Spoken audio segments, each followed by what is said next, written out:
Rafa La Torre.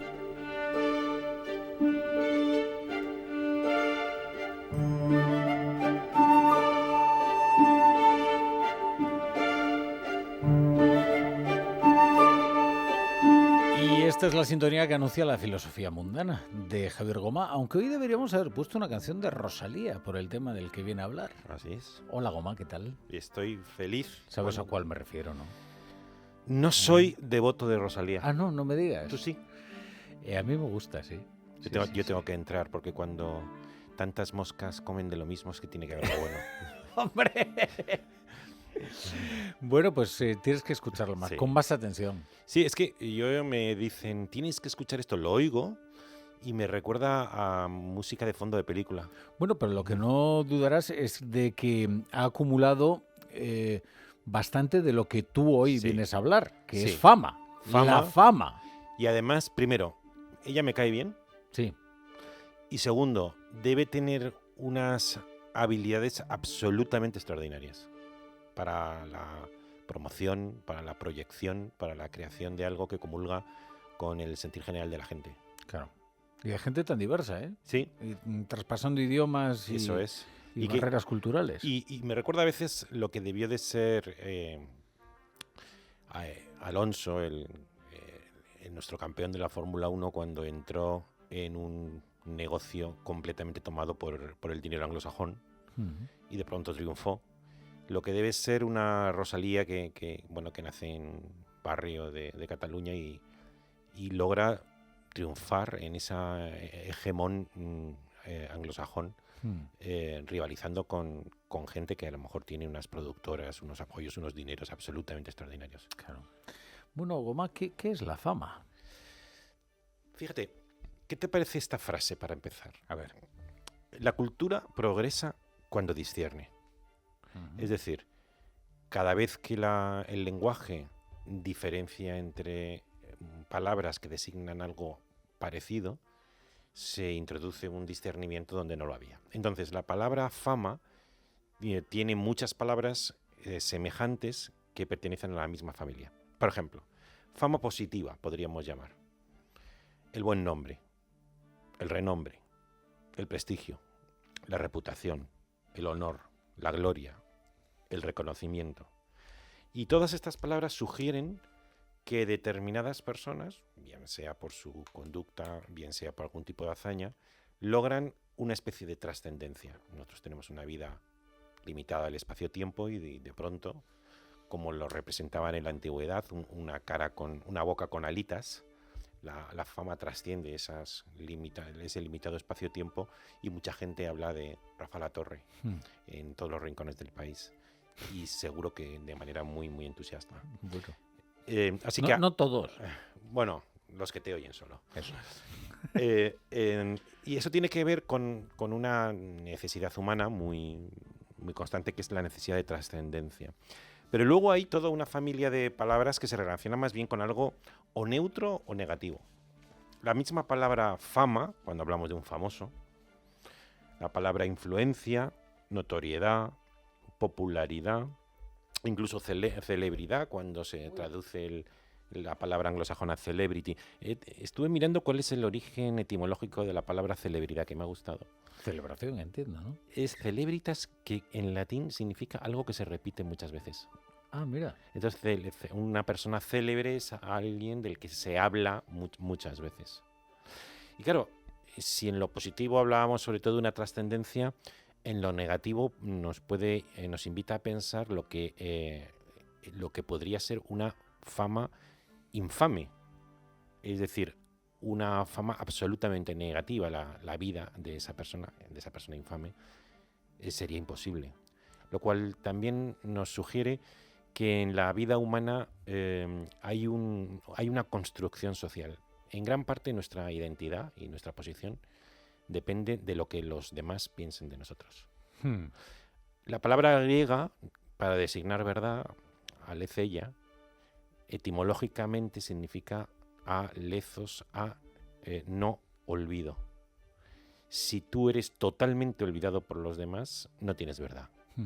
Vives en la falsedad.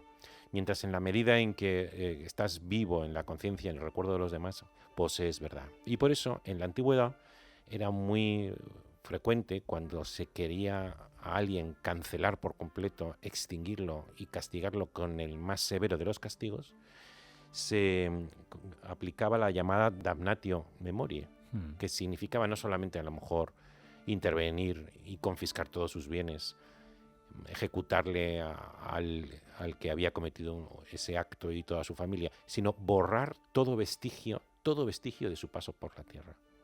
No existe, no tiene fama ninguna, ni positiva ni negativa. Es que es verdad que había una obsesión en los clásicos por la posteridad y por el relato de las hazañas que los grandes héroes habían hecho, ¿no?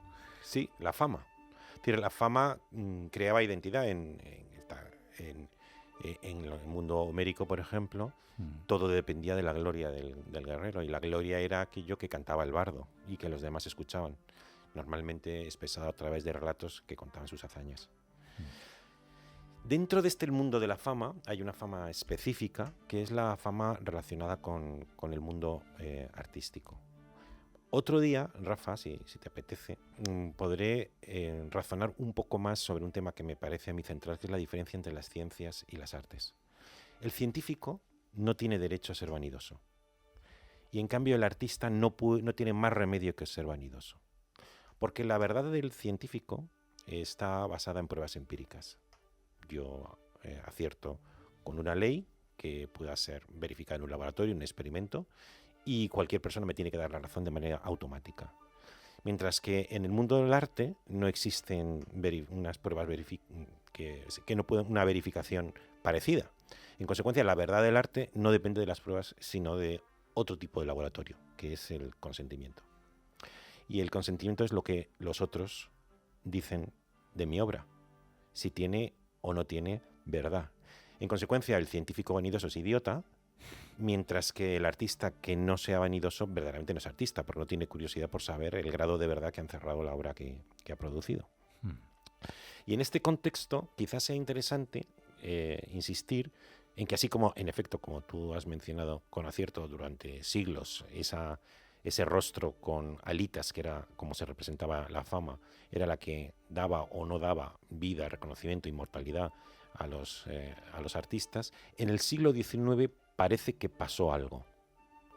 Y es que empezaron a crearse y escribirse biografías sobre la vida íntima de la gente. Las biografías del mundo griego, romano, medieval y renacentista eran sobre exterioridades. Entonces, si era un militar, pues contaban las hazañas militares. Si era un político, las hazañas políticas. Si era un santo, su ascenso a la intimidad con Dios.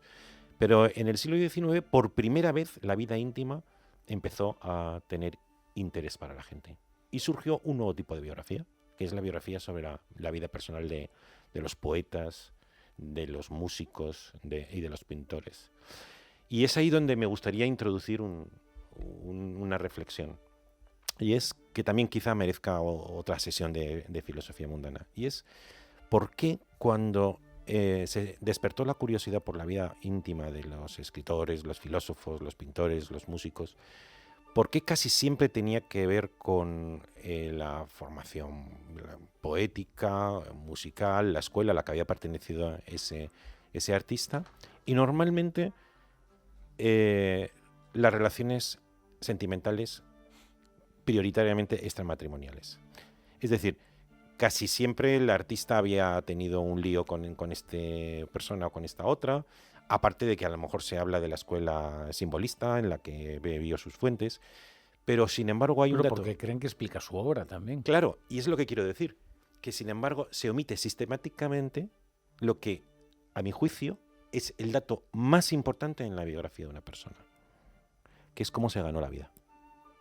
No te encontrarás en las historias de la literatura, en las historias de la filosofía, en las historias del arte, un párrafo para saber cómo se ganaba la vida el artista. Y sin embargo, el modo en que tú, yo o el oyente se gana la vida es determinante de su posición en el mundo, de su sentimiento, de su actitud y probablemente de su mundo interior. Así que reivindico la necesidad de repensar la historia del pensamiento, la historia de la filosofía, de la literatura, de la música, desde el punto de vista de cómo se ganaron la vida. Mira, ¿no? Aquí nos despide ya Rosalía. Con su reflexión sobre la fama, que también ha reflexionado, con su filosofía mundana sobre la fama. Ella. Claro, escucha. Así es que se dio.